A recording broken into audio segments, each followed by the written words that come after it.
Assalamualaikum warahmatullahi wabarakatuh. Salam sejahtera dan selamat pagi buat peminat-peminat segmen Enak Rasa Rampai Pagi. Ya, hari ini Ketani punya resepian ni agak unik sedikit, iaitu nama satu tempat di kawasan Brunei, iaitu namanya Talam Temasek. Jadinya apakah dia bahan-bahan untuk Talam Temasek Ania? Namanya tu unik sedikit dan rasanya pun unik dan sedap. Baiklah, bahan-bahan A yang untuk membuat air gula ialah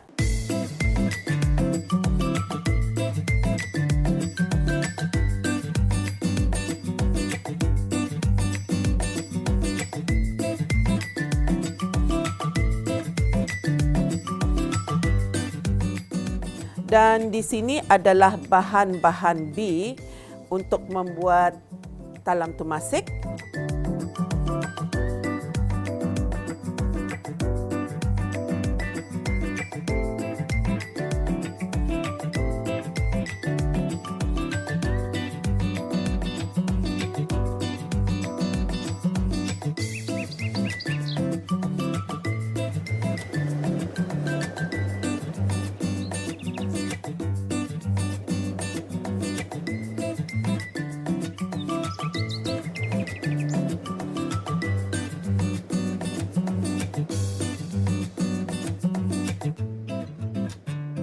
Baiklah, saya akan tunjukkan macam mana caranya Ketani membuat Talam Temasek. Tani buat dulu air gulanya. Gula halus ataupun gula pasir bersama yang ini adalah gula pong. Gula pong ataupun gula naun ya. Selalunya orang manggil kadang gula pong.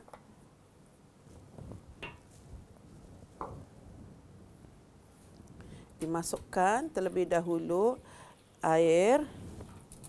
Jangan dulu dibuka apinya sehingga Ketani sudah memasukkan gulanya ke dalam. Sekarang takut Ketani sekarang menjadi gula halus, gula hangus. Ini Ketani membuat air gula terlebih dahulu. Ketani masukkan daun pandan satu helai.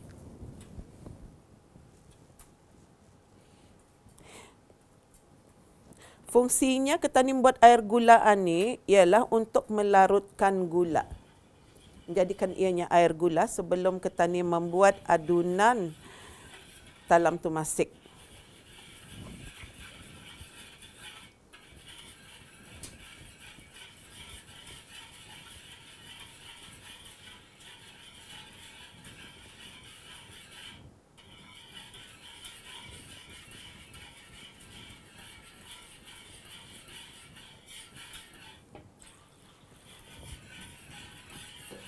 Tani buat sehingga air gulanya larut.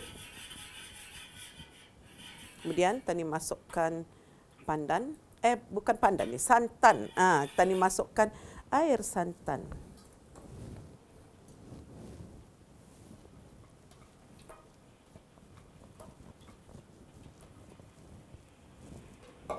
Apabila gulanya sudah larut, tutup apinya.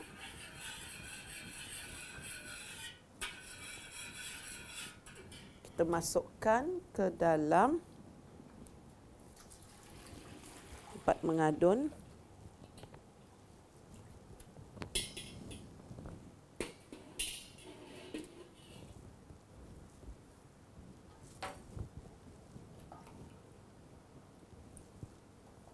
Kita ambillah lebihan yang tadi tu, lebihan gula nau ataupun gula pong.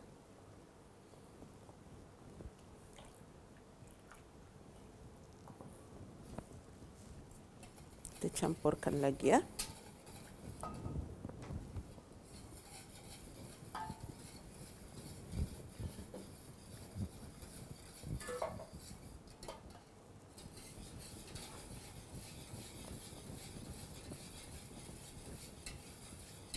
Jadi Ketani tunggu sekejap sehingga ianya agak suam. Kita masukkan browning, sedikit browning.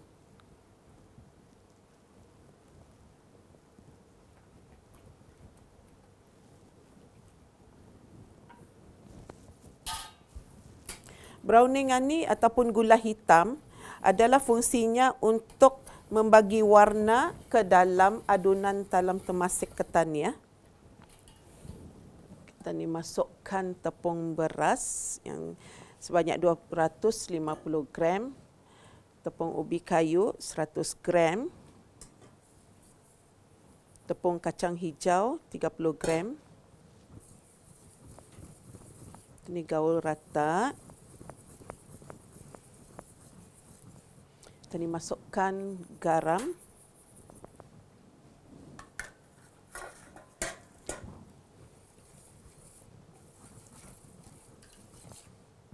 Kemudian kita masukkan serbuk kapur. Itu serbuk kapur sirih ya. Kita ni bagi air sedikit.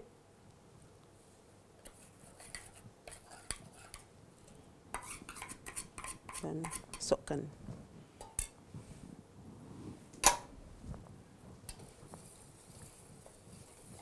Dikacau sebati, kemudian ditapis, masukkan ke dalam kuali.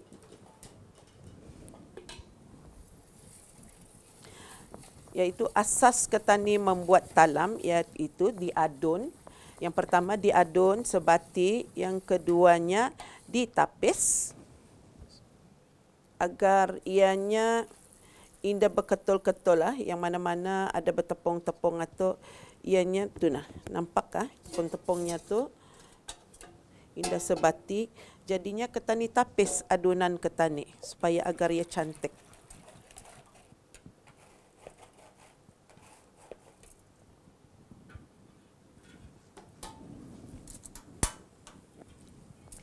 Setiap kali ketan ni kalau sekiranya ya ada penonton di rumah, sekiranya ketan ni kan memasak kuih talam kah, bingka-bingka kah, hendaklah ketan ni masukkan dulu adunan, barulah kita buka apinya atau on apinya, dinyalakan apinya.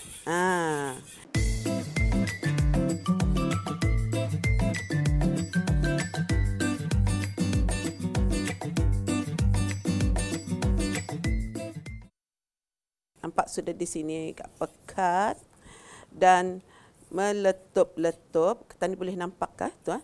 Kalau saya selalunya saya akan mengatakan meletup-letup seperti gunung berapi.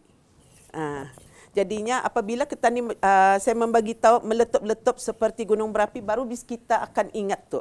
Jadinya ia meletup-letup cuma tu macam gunung berapi. Sebabnya kalau anda cuma tu, ketan ni lupa akan adunan ketannya tu.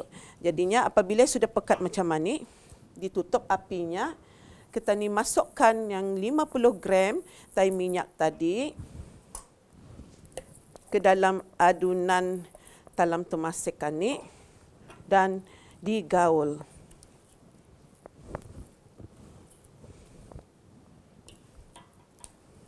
Ya, rasanya seolah-olah macam kolek kacang je ni ya.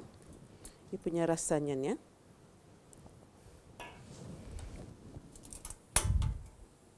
Jadi saya on sekejap api, perlahan sahaja, dan saya gaul rata. Kemudian ketan ni masukkan sedikit minyak kelapa, anggaran dalam 2 sudu makan sahaja. Kemudian saya tutup apinya. Ini gaul macam ketan ni menggaul ambuyat. Nah.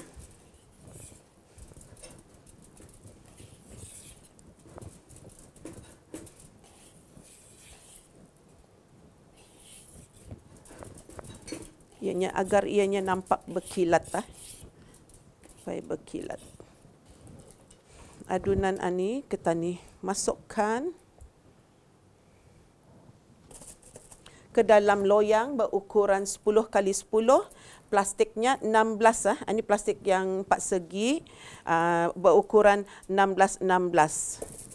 Agar senang ketan ni karang mengangkat kalau ketan ni alaskan ia di dalamnya tu sebelah dalam saya telah pun oleskan dengan mentega ataupun pelantak sebelah dalam. Kemudian saya alaskan plastik berukuran 16 kali 16.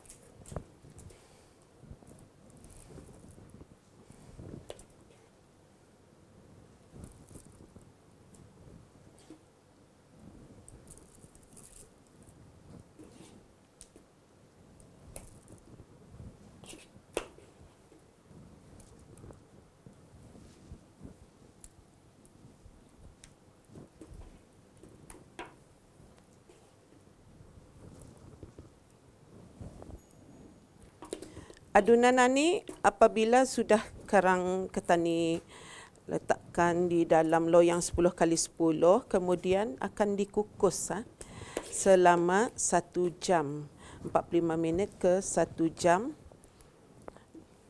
Air kukusan hendaklah ketani biarkan ianya menggelegak terlebih dahulu ataupun mendidih benar-benar, barulah kukusannya itu dipenuhkan airnya, jangan setengah.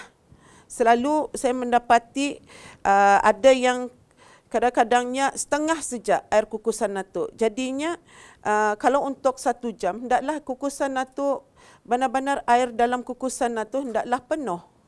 Bukannya asal saja setengah, asal saja ada air. Jadi menyebabkan ketani punya adunan itu apabila ketani sudah memasukkan air yang baru, ianya adunan itu sudah terkacau suhunya. Kalau hendak ketani masukkan air yang baru, hendaklah daripada air panas, bukannya air daripada pipe yang sejuk ataupun suam-suam. Tetapi ketani masukkan daripada air yang panas, ketani masukkan ke dalam kukusan ketani. Kalau sekiranya kukusan ketani airnya tu sedikit, tengah-tengah ketani mengukus satu.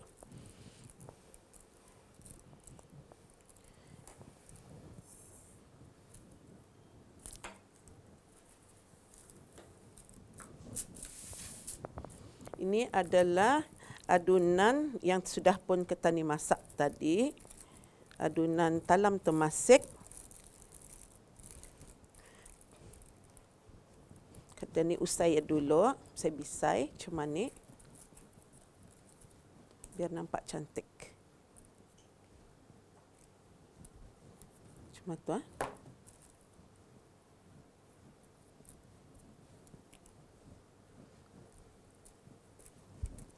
Baiklah, adunan ini akan ketani kukus, masukkan ke dalam kukusan dan ketani kukus ianya.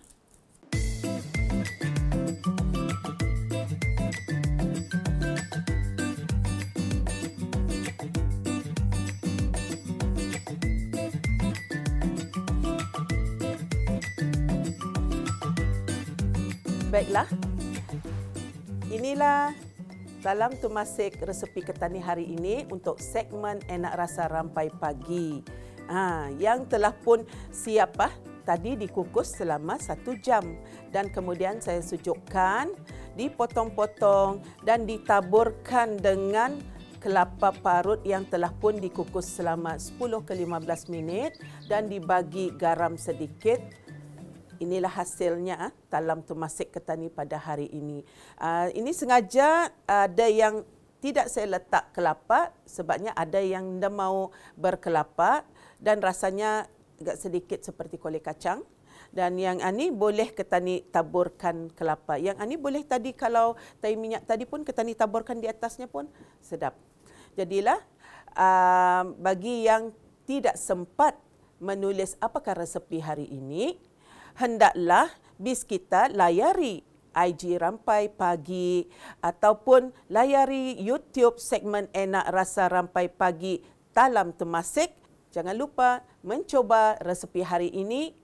Assalamualaikum warahmatullahi wabarakatuh.